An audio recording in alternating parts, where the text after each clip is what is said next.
Hello, this is Dr. Muhammad, and this is Design of Steel Structures according to AISC.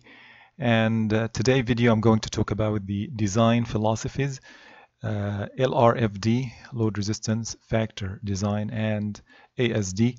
And we are going to touch upon different points here. I put here 6 points, mainly that I'm going to touch or explain during this video. So I'm going to talk about the design philosophies, and then I'm going to talk in detail about the factors for LRFD and ASD, and then I'm going to talk about the load combination which is related to each one of them. And then we're going to take an example that is going to explain and show to us how we can use the loads, load factors and resistance factors, and also the load combinations.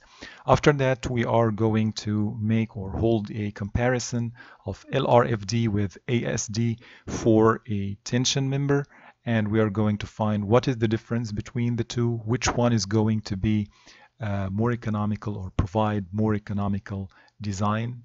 And then at the end, we are going to give an exposure to why that we should use LRFD and what are the main advantages of this design method. Okay, let's go now to the next slide, which is related to the design philosophy. So this is the first point that we are going to talk about, the design philosophy. Actually, we have 3 different design philosophies, which is ASD and plastic design and LRFD. Let's go and see the first design philosophy here, which is allowable strengths design. So before going into the details, I'd like to highlight that we have like different ways for the design of steel structures. One of the most famous design philosophy that it lasted for decades is titled with allowable strengths design. We call it ASD, allowable strengths design, or elastic design, or working stress design. They are like different names, or these names and titles are they can be used instead of one another. So allowable strengths design is considered to be one of the most traditional, classical, and long-term used design philosophy. And we're going to talk about it in detail, maybe in the example, but right now I just give like a highlight about this design philosophy.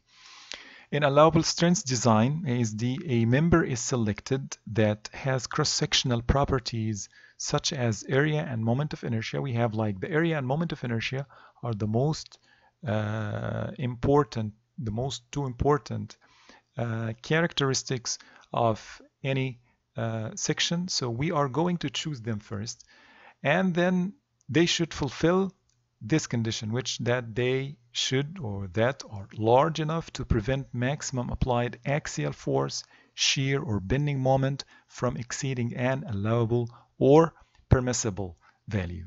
So this is simply what we are doing in ASD, that we assign, we choose a section with a specified area and moment of inertia, and then we try to find whether that this section with these characteristics is going to meet the permissible value of yield, or whatever the limit that we are using, the limit state that we are using.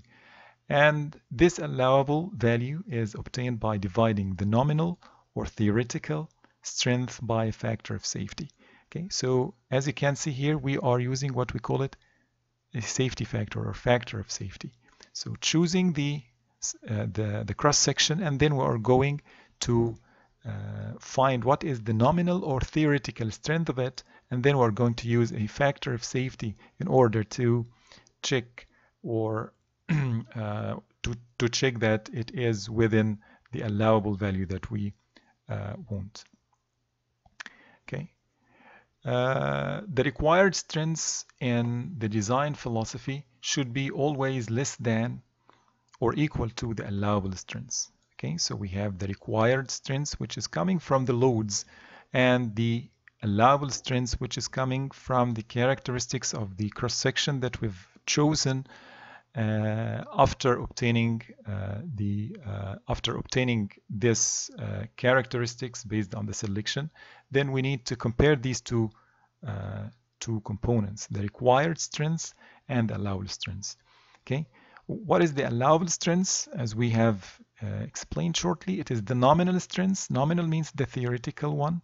Okay, and it is divided by the safety factor that is going to be assigned for or based on the type of the straining actions that this section is going to sustain. Okay, so if we have like bending moment, for example, or if we have like something related to buckling, compression, something like compression, buckling, for example, then we are going to have a certain safety factor. If we are dealing with shear strength or bearing, we have a different safety factor. Strengths can be axial force strength as in tension or compression members, a flexural strength like moment strength, or a shear strength. If stresses are used instead of forces or moments, so in this equation, if we are going to use instead of the word strength, which means forces, if we're going to divide it by the area, then we are going to change it, or we are going to have another equation, but in terms of stress, okay, not strengths. So just we are going to like the same here as strengths, but it is if we divide it by the area, we are going to obtain the maximum applied stresses should be less than or equal to the allowable stresses. Okay, this approach, as I said, is called allowable stress design. Already we've mentioned about this. The allowable stress will be in the elastic range. That's very important whenever that we're talking about this system. Actually, we are talking about some area or some peer. If we put here the relation between the, let's assume, strain and stress, for example. So we are going to find that we are here in this elastic range. If we want to put a rough and approximate level of the loads that we are expecting in our materials and in our sections as well, so we are in this level. This level is, we call it the elastic range. So this approach to design is also called elastic design or working stress design. Why we call it elastic? Because of this, because we are in the elastic range. Okay, we are expecting that the section or the element that we are designing is going to respond elastically to the loads that going to be applied upon it. Okay, working stresses are those resulting from the working loads, which are the applied loads. We call this working loads. Sometimes we call it the applied loads. Sometimes we call it the service loads. They are synonyms and they are interchangeable. Working loads are also known as service loads. Okay, as we said. Okay, so now this is simply what is the meaning of allowable stress design. So based on the definition that I've said here, what we are doing in ASD, simply we are going to talk about it in detail because this is our main subject case that we are going to study. ASD and LRFD together. We are going to use them in our examples. Maybe we are going to put more emphasis upon LRFD, but we are going to compare with ASD. So simply we choose a section, we pick the factor of safety, and we put the permissible or allowable value, and then we check our required strengths against our allowable strengths. Okay, this is simply what we are doing here. So this is the first thing, allowable strength design. Let's go to the next or the second philosophy of design, which is called plastic design. Plastic design. So simply in plastic design, we are like putting some limits, or we are pushing the loads or increasing or augmenting the loads to the point where that the cross section is going to fail. Okay, so here we are assuming that instead, for example, if this section is going to, the actual loading is going to be like 1 kilonewton, if we assume that it is axial force, for example, then we are going to design this section to something else, higher loads. Let's assume that we're going to like use 100 50 kilonewton. Okay, what is happening here is that we are like saying that this cross section is going to expose to 150, even that our actual load, service load or working load, it is much less than this value, but we are going to assume that we will design based on this. The point is, if we design this cross section to 150 and it was making some failure, this means that under 100 it is going to be in the elastic range. It is going to be safe. This is simply what is the plastic design is all about. Let's read about this. Based on a consideration of failure conditions rather than working load. And this is one of the most important things that you need to keep in mind. We're talking about failure conditions now. We're not talking about working load. Okay? A member is selected. So we are going to select a member as we have done in the ASD by using the criterion that the structure will fail at a load substantially higher than the working load. Okay, as I said in this analogy of 150 and 100.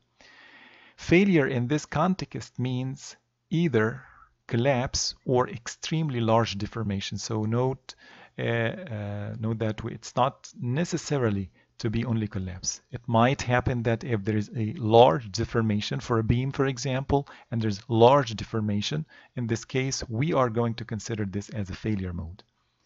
The term plastic is used because at failure, parts of the member will be subjected to very large strains, large enough to put the member into the plastic range. So as we said, that you're going to find part of this section is going to fail, whether by cracking if it's concrete, for example, or by yielding if we are talking about structural steel element.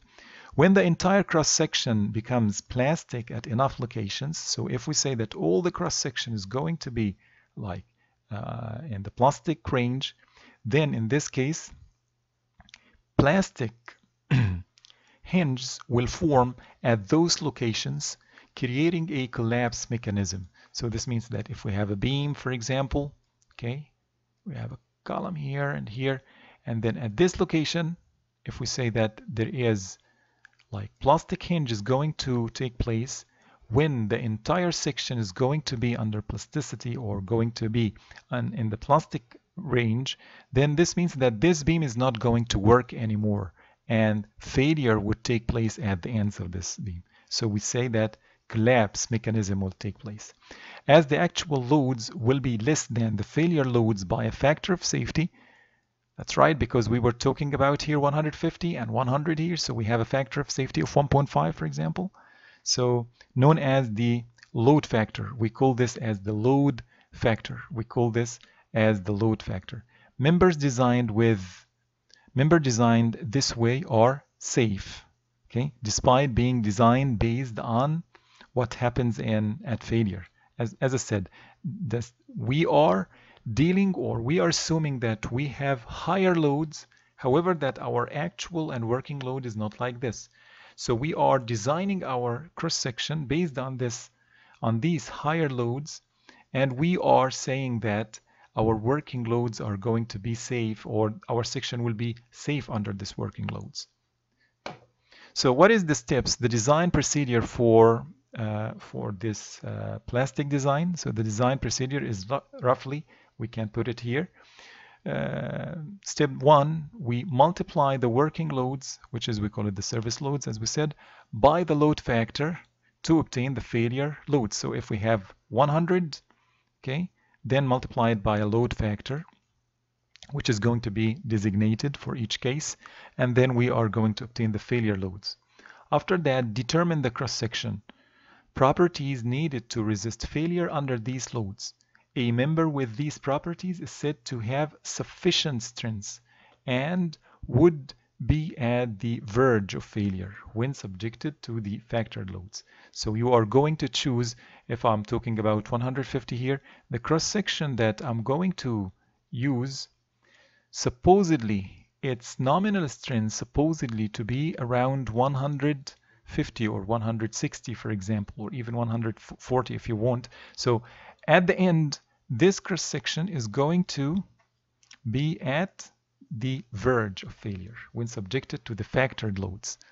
This means that we are in the safe side when the working load is going to be applied. And step 3, select the lightest cross-section shape that has these properties. So we are going to determining the cross-section properties, like for example the section modulus, and then we are going into the tables of the cross-sections, and we are going to choose the lightest cross-section, the common design procedure that we usually follow. Members designed by plastic theory would reach the point of failure under the factored loads but are safe under actual loads. This is the very premise of this design philosophy. Okay, now let's go to the next, which is load and resistance factor design. Load and resistance factor design, for short we put it LRFD. Okay, so actually LRFD, it is similar to the plastic design. Okay, in that strength or the failure condition is considered. We are going to do the same. We are going to give, or we are going to increase the loading using load factors, and we are going to study the section at this particular case where that it is going to be near collapse or about to fail under this highly increased loads. Load factors are applied to the service loads, and a member is selected that will have enough strength to resist the factor loads. In addition, the theoretical strength of the member is reduced by the application of resistance factor. Yes, that's very important. The wordings that being put in red here, they are very important because they are giving us the difference between LRFD and the plastic design. If you remember, in plastic design we didn't mention about resistance factor, right? We didn't mention about it. Load factors in plastic design are used. We are increasing the working loads. But in LRFD we are going to add something additional thing, which is application of resistance factor. It means that the nominal strength of the element under consideration is going to be reduced using resistance factor. This means our load factors are going to be higher than 1, but our resistance factors, they are going to be lower than 1. Okay? The criterion that must be satisfied in the selection of a member is the factored load should be less than or equal to the factored strength. In this expression, the factored load is actually the sum of all service loads, okay, to be resisted by the member, each multiplied by its own load factor, because here factored load means that you're going to find that the dead load, for example, is going to be multiplied by one factor. Let's assume it is 1.4, for example. However, you're going to find that live load is multiplied by another factor, which is 1.6. So not all the load cases are going to use the same load factor. Okay.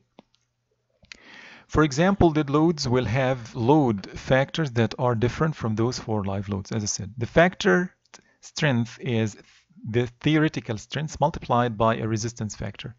This equation can be therefore written as summation here. Why summation? Because we have different loadings. Okay, so every type of load is going to be multiplied by the corresponding load factors, and they should be, this summation should be less than the resistance times the resistance factor. The resistance here, the nominal strength, for example, times the resistance factor that we are going to use. So the factor load is failure load greater than the total actual service load. So the load factors are usually greater than unity, as I said. However, the resistance factor is usually less than unity. The factor loads are the loads that bring structure or member to its limit. As I said, we are at the verge of failure. In terms of safety, this limit state can be fracture. Now we can say which limit state that we want.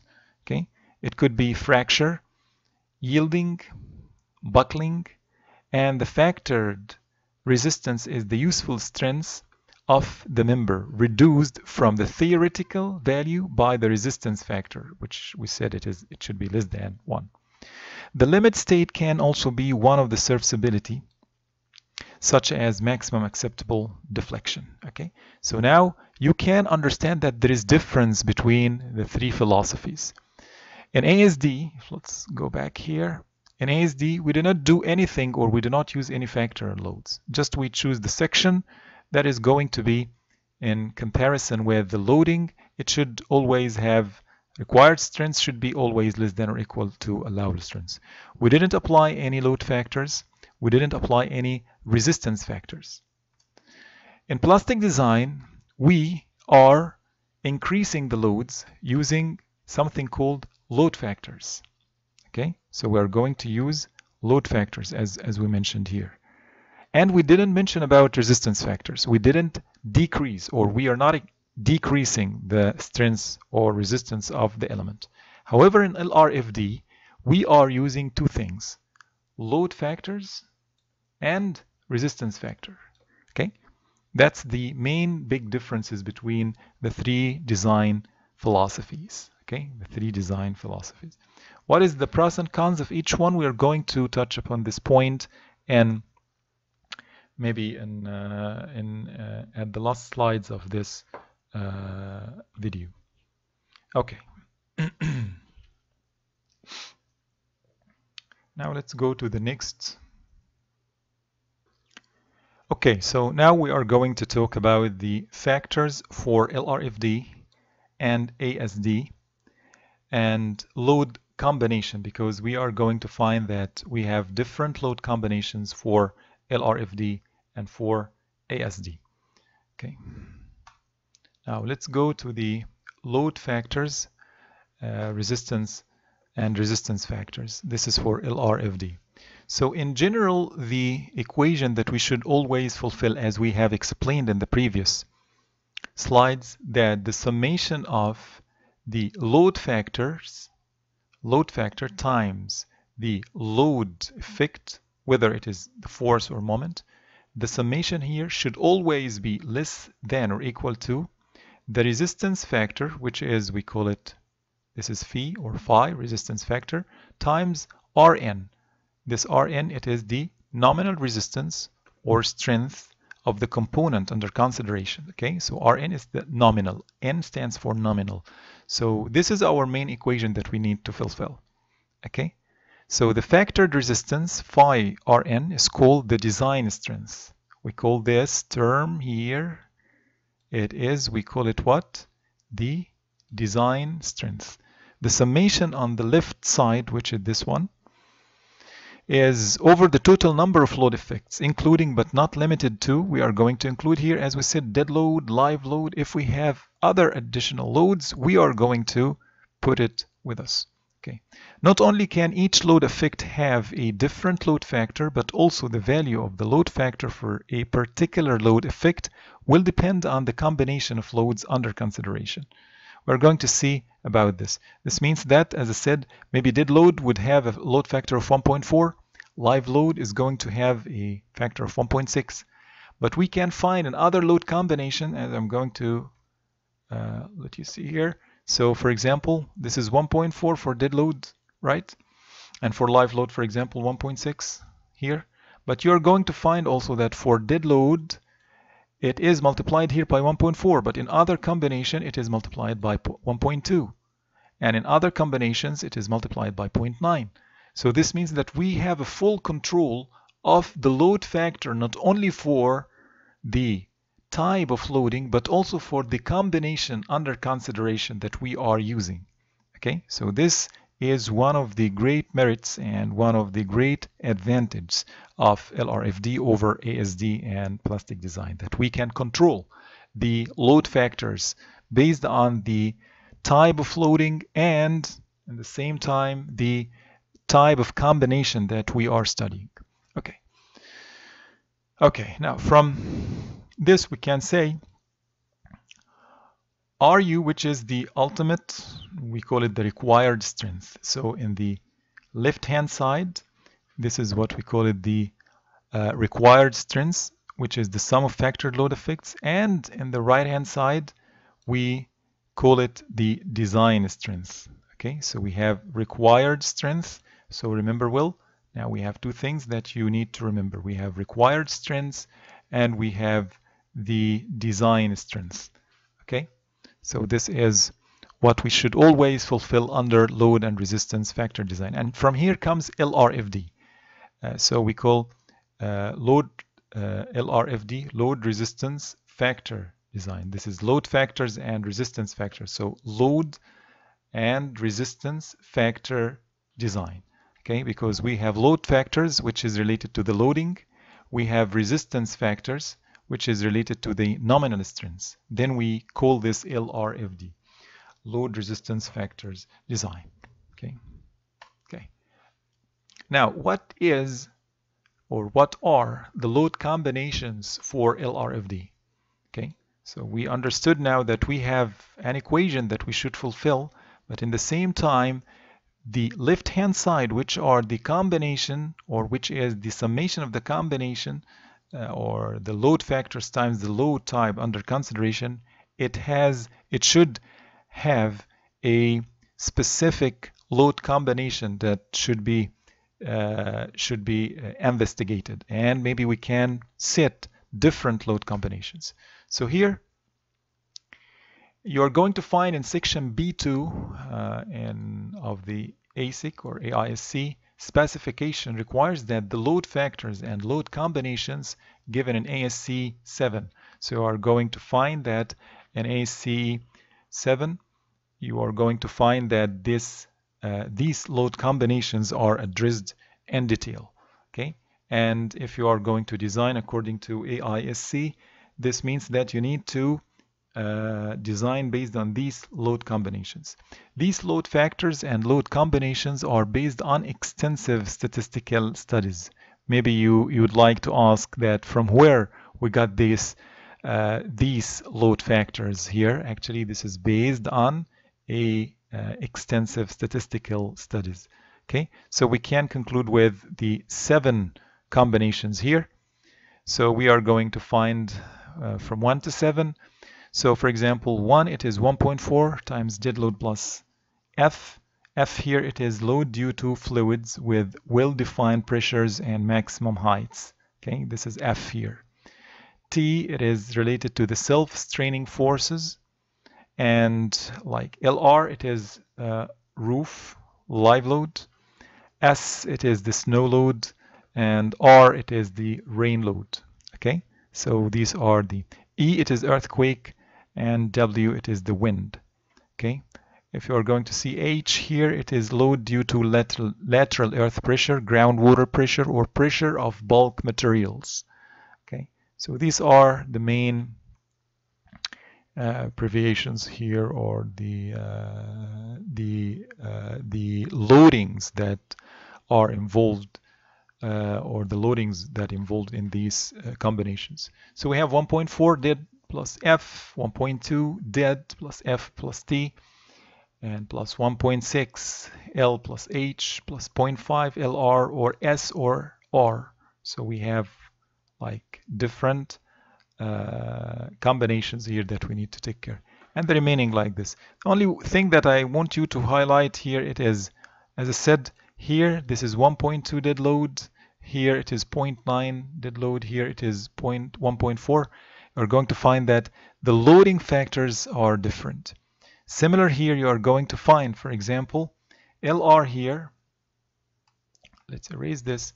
LR here, which is the roof live load, it is multiplied by 0.5. However, the roof load, live load, is multiplied by 1.6 in load combination 3. Okay, you're going to find that the live load here and here it is 0.5. However, the live load here is multiplied by 1.6. Okay, so this means that we have a full control of the loadings. Okay, why these load factors are like this, I'm going to give an explanation for this in the next slide. But remember that these are coming based on extensive statistical studies. Okay. Normally, the fluid pressure, earth pressure, and self-straining force T are not applicable to the design of structural steel members, and we will omit them from this point forward. Okay. In addition, combination 6 and 7 can be combined together, which is we are going to combine them here. Okay, so this is going to be 6 and 7. We are going to combine them by like putting plus and minus here. Okay, with these and other slight modification, the list of required load combinations becomes as you can see here. Okay, so this is the list that we have, and this list, as you can see, this is it's meaningful actually for us. 1.4 dead, here 1.2 dead plus 1.6 live plus 0.5 whether roof life load, snow load, or rain load, and similar here and here and here. Take care that we are having the earthquake, for example. It is only for this load combination, which is combination 5. W here, it is the load combination of the wind here. And then we have a load combination here. I'm going to talk about this stabilizing load combination. It's 0.9D plus or minus 1.6 the wind, or 1 the loads of earthquake. Okay. Now let's go to focus more on some load combinations. Okay. Maybe you are going to ask, that is, why in this load combination here we put 0.9D. It is a little bit counterintuitive that dead load should not go less than 1. That's common sense, that these are load factors actually, and they, as we said, they should go higher than 1. But why it is 0.9 here? Okay, so the point is, this is based on the counter effect of lateral load and gravity load. Imagine that this 0.9, if you look to the conjugate here, or the things or the loading that we are adding, it is wind or earthquake. So imagine that we have a building, for example, and this building, it has an earthquake or wind, and then it would go in this direction. Okay, what will happen here? The live or the dead load in general is going to stabilize. Okay, it is going to stabilize the structure.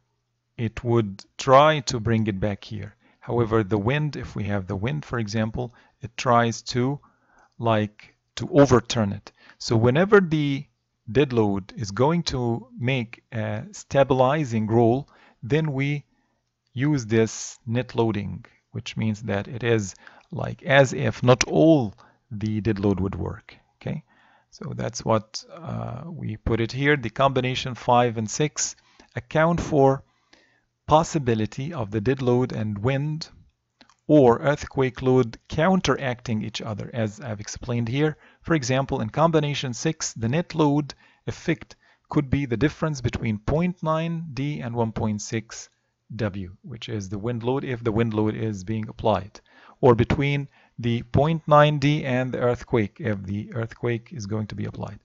Wind or earthquake load may tend to overturn a structure, but the dead load will have a stabilizing effect. That's what I have explained here. So this is why we use the factor of 0.9 as a design, as a load factor in our case. Okay. Now, other comment that we need to highlight regarding the load combination is what we call it the dominance of the load, which is the lifetime maximum, okay, versus arbitrary point in time.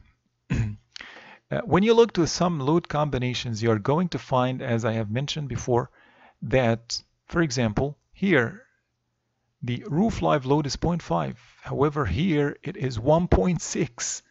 The load factor is 1.6, almost 3 times or more than 3 times the load factor. Why we are using something like this? The philosophy behind this, or the rationale, is actually based on the lifetime maximum and the arbitrary point in time. Sometimes whenever you design a structure, the load combination that you want to use, you are considering it as the lifetime maximum of certain loading. For example, here we are designing to see what if that the roof live load is going to be at its lifetime maximum, and the other loading, which is dead load and other L, for example, and the wind, for example, they are not going to be in their lifetime maximum. They are going to be in the arbitrary point in time. So this is the reason for the changing of the factors. Okay, so the load factor for a particular load effect is not the same in all load combinations, as we said. For example, in combination 2, the load factor for the live load is 1.6. That's true. Whereas in combination 3, you're going to find it's 0.5. That's right. The reason is that the live load is being taken as the dominant effect. That's the point here in combination 2. So in combination 2, we are saying, or we are assuming or presuming that live load is dominant. However, dead load and other types of loads, they are in their arbitrary point in time loading condition. So we are looking to live load as the dominant loading here, and we put this load condition or load combination for it. However, when you look here, it is not the dominant case for live load. We are not assuming this load combination is going to give us the dominant loading of the live load. It's not going to be its lifetime maximum. We put it only 0.5. And for dead load, we put it only 1.2, even that it can take 1.4, as we have seen here. But we put LR, the roof live load, or snow or rain, we put it with its lifetime maximum, which is 1.6. Okay? So this means that in load and in load combination 2, for example, this is going to be, this is the dominant effect, okay, in load combination 2. So the reason is that the live load is being taken as the dominant effect in combination 2, and one of the three effects, which is LR, S, or R, okay, will be dominant in combination 3. So in combination 3, okay, this is the combination 3 here. So one of them would be the dominant one, whether it is the R or S or LR. However, live load and dead load, they are going to be in their arbitrary point in time. Okay, will be dominant in combination 3. In each combination, one of the effects is considered to be at lifetime maximum value, and the others at their arbitrary point in time values. Okay, so I hope that if you put this into your, if you understood this well, you're going to find the logic behind the difference of the load factors for each case. Okay, you are going to find the difference in each, why this difference is, why it is whenever that it's 0.5L, 0.5L. So we are sure that these two load combinations, they are not for the dominance of live load.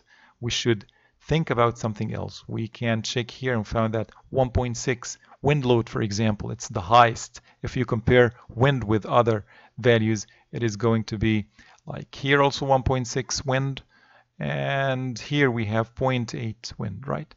So this means that this load combination and this load combination, they are like lifetime maximum for wind.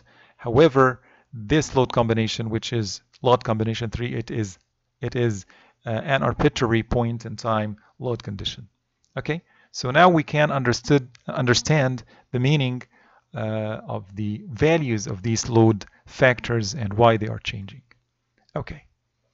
For resistance factor, as you remember that we said that we have, and let's go 2 slides back.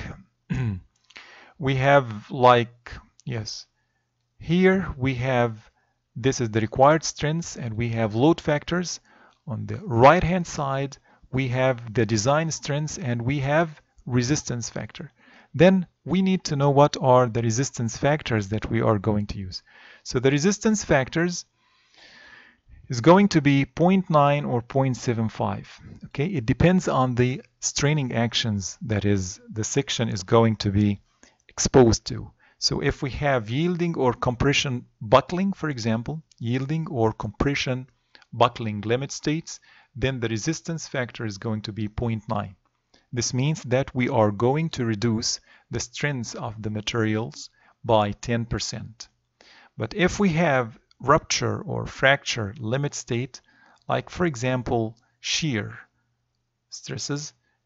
In this case, it is like brittle failure, and we are a little bit hesitant regarding what is the failure mode or the failure pattern under this rupture or fracture. So this means that the resistance factor, okay, is going to be less. It is going to be 0.75. What is the meaning of 0.75? It means that the resistance of the material or the element under consideration is going to be reduced by 25%. Okay, so the resistance is going to be reduced by 25%. Okay, so why this is like 10% only, like 0.9, and here 25%, which is 0.75 resistance factor? Because here yielding or compression buckling, we have enough knowledge and information and experimental background, so we can control it and we are understanding it well, so we reduce only by 10%. However, fracture or rupture, it is not controlled. We do not have the enough knowledge to say that we are 100% sure, reliable, that the failure mechanism is going to be in such a way. Okay. The resistance factor phi for each type of resistance is given by ASIC in the specification chapter dealing with that resistance. So if we're dealing about bearing strength, flexure strength, shear, buckling, tension, you're going to find that this is given for each case. But in most cases, one of two values will be used. Okay, 0.9 for limit states involving yielding or compression buckling, and 0.75 for limit states involving rupture and fracture. So it is like a common, like something general. Okay, this is a kind of something general for the resistance factor. Maybe you can find different values if we are going to, if we have more information about the failure mechanism that we have. Okay, maybe we can change these factors based on studies and based on statistical studies or experiments or something like this. Okay. Now let's go to the safety factors for ASD. So ASD, we're going to talk about the safety factors, and then we are going to talk about its load combinations after that. So we have here for allowable strengths design the relationship between loads and strengths, which is this equation that we have mentioned before in previous slides before. The required strengths should be less than or equal to the allowable strengths, right? So this means RA, which is, we call it required strength. This is the required strength. Okay, RA, required strength. It should be less than or equal to Rn over omega. Rn, it is the nominal strength. Okay, it is same as LRFD. It is the theoretical strength. Okay, however, omega, it is the safety factor. Okay, and Rn over omega, we call it the allowable strength. So in case of LRFD, we were calling Rn times the resistance factor. If we go back here, it was the design strength. Let's go back and see. Yes, so here this is the design strength, and we mentioned that it equals to phi times Rn, the resistance factor, times the theoretical or the nominal strength. However, in ASD, so we are going to find that this Rn over omega, we call it allowable strength. Allowable strength. Okay, so whenever I say the design strength only, it means LRFD. Whenever I say allowable strength, it means ASD. Okay, and here this RA, it is the sum of the service load or load effects in general, as with the case of LRFD. Okay, specific combinations of loads must be considered in this case. Load combinations for ASD are also given in ASCE 7, the same chapter. Okay, as with LRFD combinations, we will omit fluid pressure F, earth pressure H, and self-straining force T. With these omission, the combinations are going to be like this. So these are the load combinations for ASD. D only here, and then D plus L, and then we're going to find D plus LR or S or R. We know, of course, what is the meaning of LR, S, and R now. D plus 0.75 L and 0.7 LR or S or R, and then D plus or minus wind or 0.7 E, and D plus 0.75 wind or 0.7 E plus 0.75 L plus 0.75 LR or S or R, and 0.6 D plus or minus wind or 0.7 E. I think that the first question is going to come or pop up in your mind that say that we have said that there is no load factors for ASD, right? We use only the actual loads, the service loads, the working loads. So why we use something like 0.75 here? We found that it's repeated everywhere, like 0.7, 0.75, 0.75. Why this is repeated? Actually, this is not load factor. These 0.75, it is not load factors. They are not load factor. The 0.75 factor, this one, in some combination accounts for the unlikelihood that all loads in the combination will be at their lifetime maximum values simultaneously. Okay, again, I'm going to repeat it again. The 0.75 factor in some of the combination accounts for the unlikelihood that all loads in the combination will be at their lifetime maximum values simultaneously. Okay, this means that the 0.75, it is not load factor. It is only for taking into consideration that in this combination, live load is not going to be in its lifetime maximum. It is less, okay, and also for the others here, for the roof live load, snow, and R. Similar here, we are telling that the earthquake and the wind, they are not in their lifetime maximum. Okay, that's the meaning. Also here, live load is not in its lifetime maximum. It's an arbitrary point of time. This is the same for here. This is dominant for like dead load, for example. Okay, similar here, this is dominant for dead load and live load together. Okay, so that's the point regarding 0.75. Maybe you are going to ask why that we put 0.7 here. What is the meaning of 0.7 in this context for E? Actually, E, which is the earthquake, it has been derived based on LRFD concept or strength concept. So when we are using it in our ASD load combination, we should multiply it by 0.7. Okay, we should multiply by 0.7. We should reduce it because this is, as they said, E is used because ASC 7 uses a strength approach, i.e. LRFD, for computing seismic loads. And the factor is an attempt to equalize the effect for ASD. That's it. The way that we have derived E was related to strength-based design approach, similar to LRFD. So whenever that we are going to put it here, we are going to put it as 0.7 E in ASD. If you go back to the LRFD, you're going to find the combinations, they are using 1 here for E, right? There is no load factors here, 1.2, 1.4, because already this E or earthquake, already it is designed by, it is LRFD already. The load factors are included, okay, with it. However, when we use it with the ASD, we need to reduce it by 30% or multiply by 0.7 in order to take into consideration that the difference between the LRFD and ASD. Okay.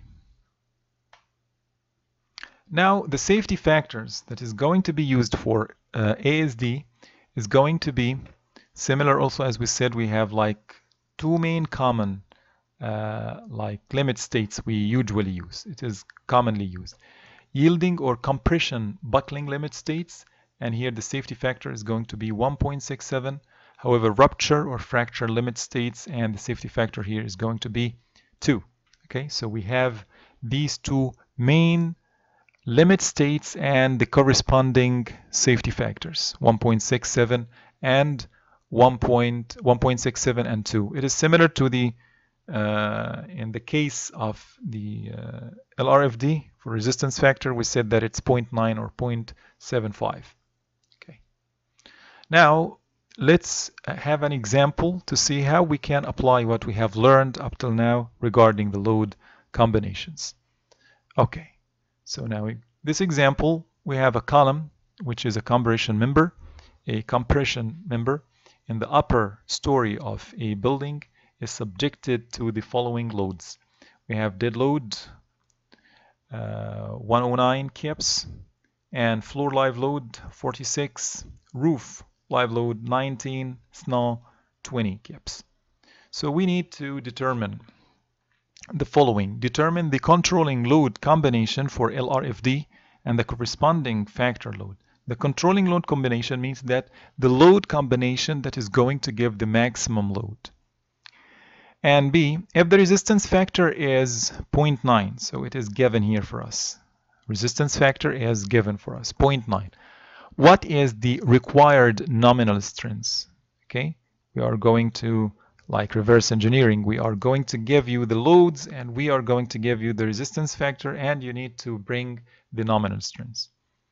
So these are for LRFD. Then we're going to repeat them for ASD. So we need to know what is the controlling load combination for ASD and the corresponding required service load strength. And if the safety factor omega is 1.67, what is the required nominal strength based on the required service load strength? Okay, so this is, like as I said, this is LRFD, this one is ASD. Okay, let's go and look to the solution.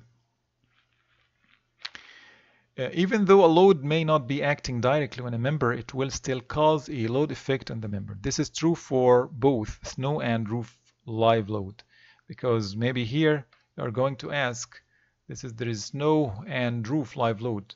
However, this is a column. Maybe it's not directly related to these loads, but actually, whenever this member or this column is part of the gravity loading system of this structure, then you can find there are some portion of these loads are going to the compression member of this column.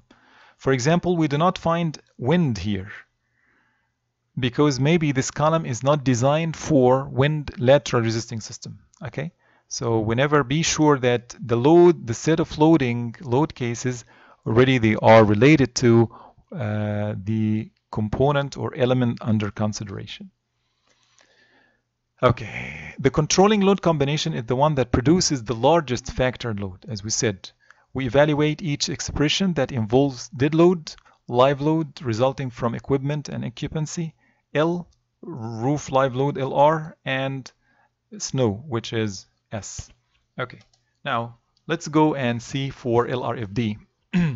We have 6 combinations, as we have mentioned before, because we have, after removal of the fluid and straining actions, self-straining and so on, so we have load combination, 6 load combinations. We are going to substitute in each one, and we are going to find what is the maximum out of them. So combination 1, it is 1.4 D. It's very easy. D is 109, so we have it 152. For combination 2, it is 1.2 D, 1.6 live, 0.5 LR or S or R. Okay, so you need to choose between those which one is going to be the largest. So if you look to LR, S, and R, we have LR, roof 19, S, which is 20, and R, there is no R. So we have here, because S is larger than LR and R is 0, we need to evaluate this combination only once using S, because S here, snow load, it is 20. However, the roof live load is 19. So no need to check this 2 times. It's only LR and R, they are not going to be used, and only S is going to be used here. So we're going to put S here, 0.5 S, so 0.5 20 times 20, and it gives us 214.4. Then the load combination 3 is going to be 1.2 dead plus 1.6 LR or S or R, and here also L or wind. We do not have wind, right? And also in the same time we do not have R, And between S and LR, always S is bigger, so we're going to use it. So we're going to calculate it, and using the S here, and you are going to find the value is 185. Similar for load combination 4. It is the same. All of these values here, wind, we do not have it. 0.5 LR, S, and R. So S is going to be used here. Okay. So if you are going to compare it with the other load combination, you are going to find that by inspection, we can see that it produces a smaller result than combination 3. So check with combination 3. It must give you less. So we are not going to bother ourselves with it. Here for load combination 5, E is going to be there, but E it is 0, so we do not have it. Then this expression reduces to 1.2 dead plus 0.5 live plus 0.2 S, which produces a smaller result than load combination 4. Check load combination 4, and you will find that combination 5 must be less than it. And then combination 6, 0.6, 0.9 D, 1.6 wind. We do not have this. We do not have earthquake. Then 0.9 D, it is the smaller than any of the other combinations, so it is very small for us. So by inspection and looking to the values that we have here, okay, you're going to find that 214.4 kips, which is load combination 2, is going to be the controller here for us. It is going to be the controller. Okay. Now B, it was what we want in requirement B in the example. If the factor load obtained in part A is substituted into the fundamental LRFD relationship, okay, which is this equation, then R ultimate, already we have obtained the maximum, which is the controlling load effect. Phi is already given there, okay, phi or phi, it is 0.9. Rn, it is the requirement that we want. Simply we can obtain Rn, it should be larger than or equal to 238 kips. Okay, so the required nominal strength is 238 kips, as you can see here. This is the required nominal strength. We need to choose a section with nominal strength. We are talking about compression element, which is column. It should sustain 238 kips. Okay, now let's go to the ASD to check what we are going to do for the load combinations and for the nominal strength that is needed. So based on ASD for the compression member, we're going to make the same. All the combinations here are going to be, check the 7 combination for ASD, and the first combination D equal to 109. Obviously, this case will never control when live load is present. That's right, because always we have dead plus live, so always it is bigger than this. So this load combination will not control ever. Okay, so we have 155 load combination 2. Load combination 3, when you calculate it, you are going to find it equals to D plus S, because S always controlling, no R, and this LR it's 19, so D plus S, we have 129.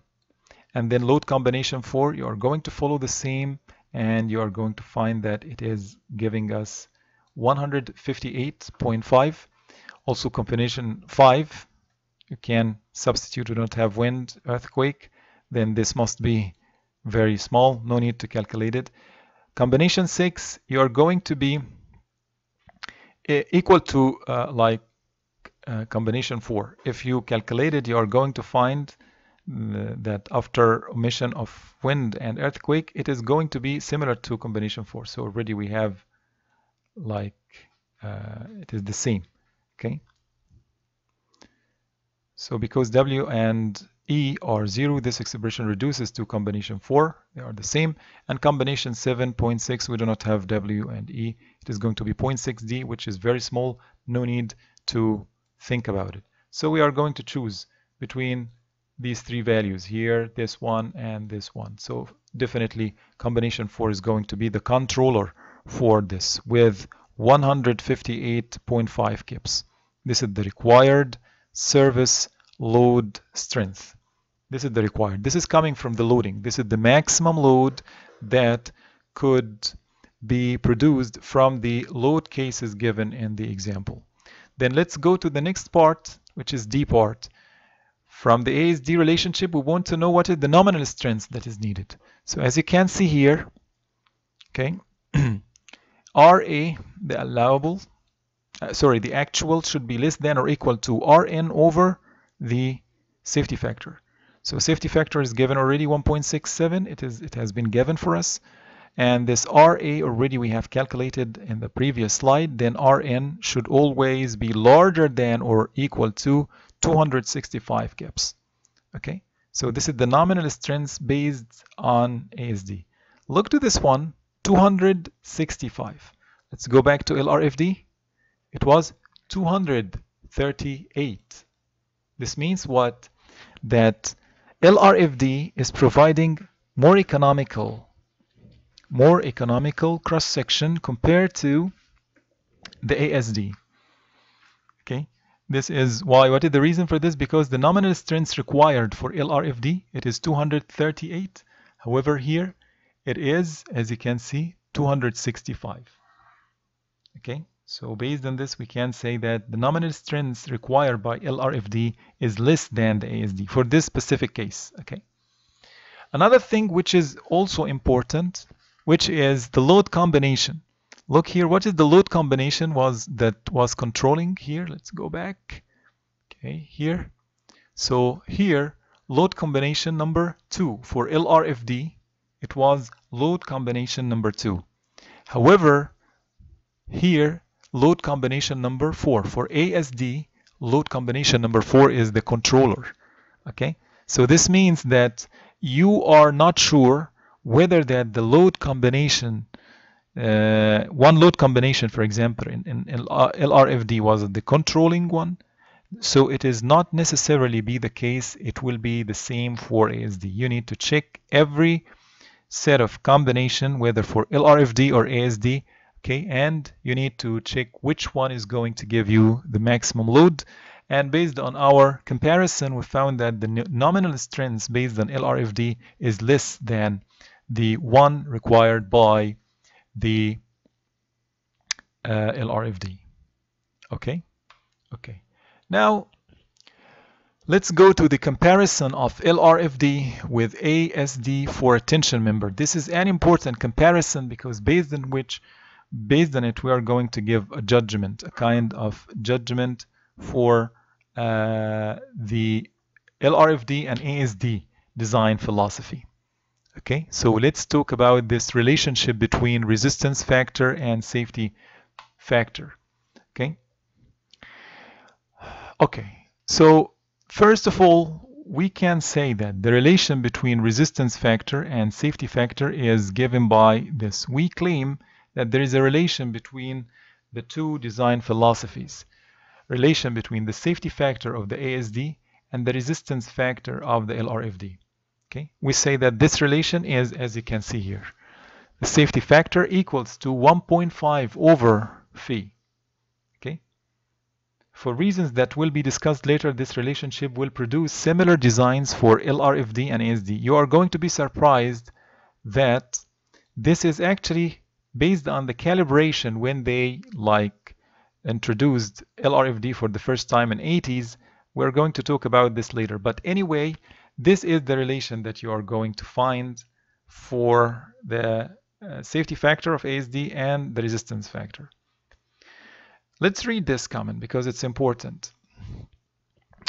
When LRFD was introduced into AISC specification in 1986, the load factors were determined in such a way as to give the same results for LRFD and ASD when the loads consisted of dead load and live load equal to 3 times the dead load. So this means that if the live load equal to 3 times the dead load, this is the calibration of the two methods together. Based on this, you are going to find the relation between the safety factor and the resistance factor there. Okay. The resulting relationship between the resistance factor phi and the safety factor omega, as expressed in this equation, okay, can be derived as follows. So we can derive it like this. This is R ultimate over phi, okay, R ultimate over phi, and this is RA times the safety factor. They should be the same because this is the nominal strength, this is the nominal strength as well. Okay, because if you remember that we were talking about R ultimate, okay, should be always less than or equal to the phi times Rn, right? So by manipulating this, we can obtain Rn, which is the nominal strength, using the LRFD should be larger than or should equal to or larger than R ultimate over phi. And also for the ASD, if you remember, we said that R allowable, it should be always less than or equal to the Rn, which is the nominal strength over a safety factor, So this safety factor is here. So Rn equals to Ra times the omega. Then this is Rn, and here this is Rn, the same actually. Nominal strength should be the same for LRFD and ASD. So if we put it here, if we are going to put here R ultimate for the case of gravity loadings for LRFD, it is going to be 1.2 dead plus 1.6 live over phi equals to R ultimate, R allowable, it is going to be dead plus L. We chose the gravity load, the maximum gravity load combination. Okay, this is for only this load combination. So if you are going to equate and manipulate this and rearrange, you are going to find that 1.2 plus 1.6 live. So substitute with this live load equal to 3D, 3 dead load. As we said, this is the calibration between dead load and live load based on ASIC specification in 1986 when it was introducing this to the first time. Okay, so we put here 1.2 dead plus 1.6 times 3D equal to dead load plus 3 dead load, which is the live load here. By rearranging, you're going to find that the omega equals to 1.5 over phi. 1.5 over phi. This means this relation, we have proved it to be okay and right when the load or live load equal to 3 times the dead load. Okay, now let's go to the next one, which is comparison of LRFD with ASD for tension member. Okay, we are going to make a relation here. This relation is for dead load, for the case of gravity load, we are going to say that for tension member, we are having 1.2 dead plus 1.6 live load. Okay, and this would equal to the nominal strength times the resistance factor, okay, which is the design strength. For tension, we take it as 0.9 Rn. Okay, 0.9. This is the resistance factor associated with the tension straining actions or tension members. Okay, and for the ASD, we are going to say that the loads that is going to be used is dead load plus live load, and it equals to Rn over the safety factor here, which is 1.67. Okay, 1.67. This is the safety factor associated with tension members or tensile strains. Okay, what we are going to do is we are going to divide this equation and this equation. We are going to make division. This equation, LRFD, over the equation of the ASD. Let's see it in the next slide here. We make this. So by dividing equation of LRFD over ASD by equation of ASD, so we put 1.33 dead plus 1.78 live over 1.67 dead plus 1.67 live. Okay, we rearrange and we want to put it like this, L over D. Okay, so we are going to manipulate the numerator and denominator in order to obtain L over D ratio. Okay, and then we're going to plot this equation. One thing only I want to highlight, that here when we were talking about the gravity loads for LRFD, we said 1.2 dead plus 1.6 live. But actually there is another case which is 1.4 dead. It should be used also here. Okay, as another case. So we are going to have, this is our main equation, but we are going to use 1.4 dead instead of 1.2 dead plus 1.6 live in the equation. And then we are going to end up with the numerator, instead of this value for the numerator, it is going to be this value, okay, which is related to dead load only. Okay, this is why, because we used the other case for 1.4 dead for LRFD. Okay, so if we are going to put this, the denominator is going to be the same because it is ASD. It is the same for both cases. And then we are going to manipulate it to put L over D ratio here. Then we are going to graphically represent these two equations graphically on a graph, which is going to make the relation between live load and dead load ratio, which is L over D, the ratio that we were talking about. Let's go back here, this one, L over D, or this one here.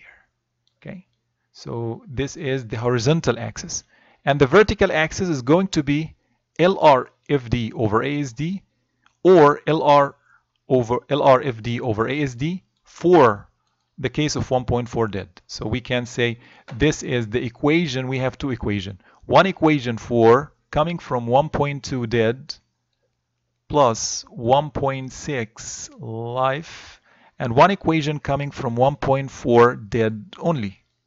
And ASD is going to be the same for both. So we have two equations to be plotted. Let's go and plot them. So we have one equation. This is the equation of 1.4 dead.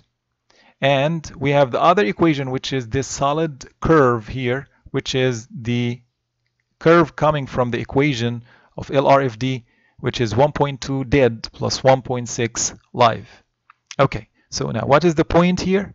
The point is, when we draw this, you are going to find that at a certain point on the horizontal axis, which giving us live load over dead load ratio, and the vertical axis, which is giving to us the LRFD over ASD, okay, the values as the nominal strengths, for example, coming from LRFD over the nominal strengths over the ASD, you're going to find at live load over dead load ratio of 3, the value of the curve is 1. What is the meaning of this? This means at live load equal to 3 times dead load, the LRFD nominal strength would equal to the nominal strength coming from the ASD. No difference between the two methods. They are going to provide for us the same section, the same nominal strength. But if dead load, or if dead load is less, or if the live load to dead load ratio is less than 3, as you can see, if we go to the left of this dotted line, you're going to find this curve is taking less value than 1. This means what? This means that the nominal strength coming from LRFD is less than the nominal strength coming from ASD. This leads to more economic cross sections using LRFD design philosophy compared to the ASD, because here it is less than 1. As you can see, we are going less than 1. But if the live load is so huge that is bigger or larger than 3, then you are going to find the opposite, that the LRFD is going to be higher than ASD. And the value is very small actually. It is only 3%. It is very small. This means that ASD is going to provide more economical cross sections compared to LRFD, okay, by maximum 3%. So it could be less than 3% even here. Okay, so this graph is very important, and this graphical comparison of LRFD with ASD for tension member, it gives us an insight into how we can compare LRFD and ASD. It's not right to say that always LRFD is going to be better, is going to be more economical. No, we can say that there is one limit here. Okay, we can tell after that it is not going to be economical. But in most cases, and the most common cases, dead load is far less than live load. So we are always here, for example, like 0.5 or maximum 1, for example. So we are having like almost 0.9 or something like 0.85, for example. This means that our LRFD nominal strength is going to be like 20%, for example, 25 or 15% less than the ASD in general. Okay, so this is the graphical comparison of LRFD with ASD for tension member. We cannot compare for other members, okay, because the tension member, the nominal strength is always the same, but for other members there are different cases. So as we have explained in the previous compression member, for example, it was for us, we found that yes, the LRFD provided less value in terms of the nominal strength. Okay, but we cannot say this is always the case for the compression member. No, maybe there is compression, there is buckling or something that would prevent us from saying that this is a general rule. We cannot generalize this rule. But for tension member, it is a very good comparison for us to understand, especially this graphical representation. Let's go to the last part of this video for today. That is why we should use LRFD instead or in comparison with ASD. Okay, why should LRFD be used? So this is actually like summarized from Salmon and Johnson book. So I'm going to highlight what are the main points that he highlighted here, and I think that it's logic for us to know it. Okay, and through the design examples that we're going to have in our course, you are going to realize why LRFD is better. So LRFD is another tool for structural engineers to use in steel design. Why not have the same tool, variable overload factors and resistance factor? This is one of the most important things, that you have variable load factor. You can control the load factors. As you have seen that dead load is having different load factors than live load, than wind load, than earthquake. So we have a full control of it. And also we have resistance factors. The more that we know about our materials, we can use and our components and our elements, we can use different resistance factors. Okay, so this is giving us a full control of our design. Adoption of LRFD is not mandatory but provides flexibility of options to designer. The marketplace will dictate whether or not LRFD will become the sole method. That's right. Now you can look. I think that LRFD is overtaking all the world, and I think that it is going to be in the future also. Okay. Still ASD is being, we can work also with ASD, and still some places are working with ASD, but we are saying that LRFD is providing more flexibility of options.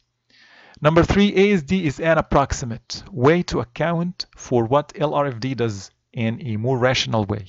The use of plastic design concepts, as I have explained in the beginning of this video, in ASD has made ASD such that it no longer may be called an elastic design. That's right, because plastic design means that we are going to multiply by a factor.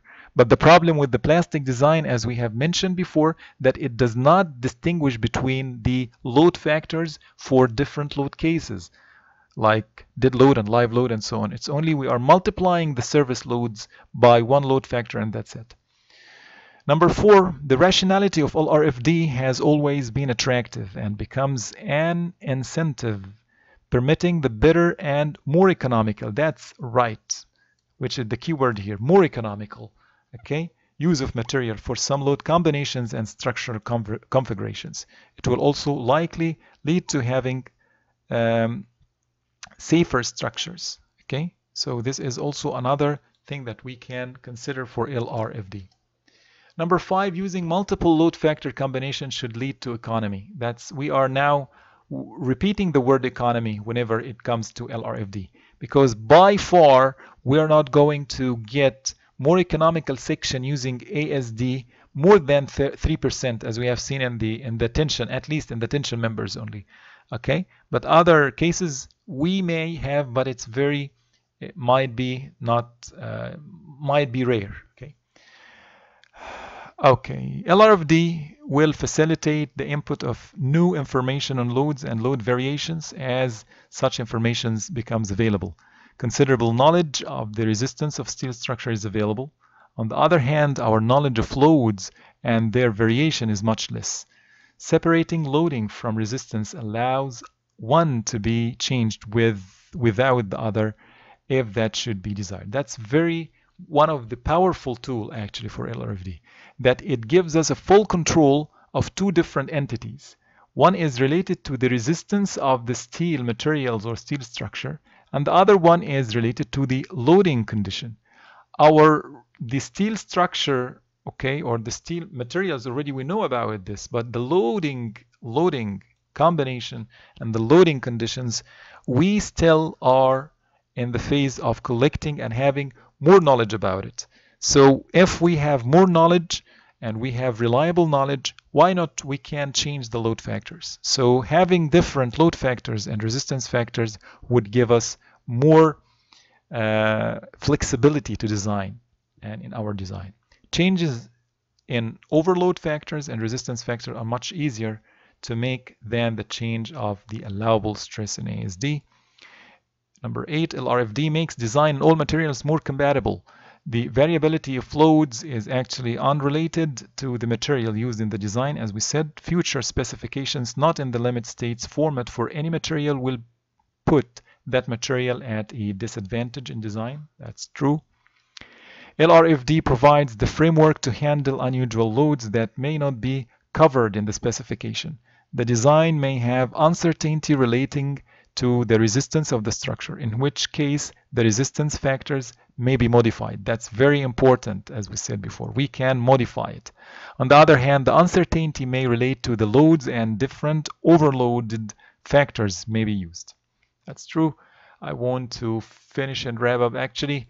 So number 10, future adjustment and the calibration of the method can be made without much complication. Calibration for LRFD was done for an average situation but might be adjusted in the future. That's true. We put it only as the case of the calibration was based on live load equal to 3 dead load. We can recalibrate this and we can make another maybe better calibration. Number 11, economy is likely to result for low live load to dead load ratios, as we have mentioned. For high live load to dead load ratios, there will be slightly greater costs. That's true. Safer structures may result under LRFD because the method should lead to a better awareness of structure behavior. And number 13, design practice is still at the beginning with regard to serviceability limit states. However, at least LRFD provides the approach. Actually, these are like 3 points already. As I said, it is in the book of Salman Johnson. He was like providing them, and I guess that it is important to know why we need to go to LRFD. These are the main points to consider. You can stop the video anytime and you can ponder over each point in detail, and I think that it gives us a very good understanding of why we should use LRFD. That's it for today's lecture. I hope that you have understood it well, and see you in the next video. Thank you.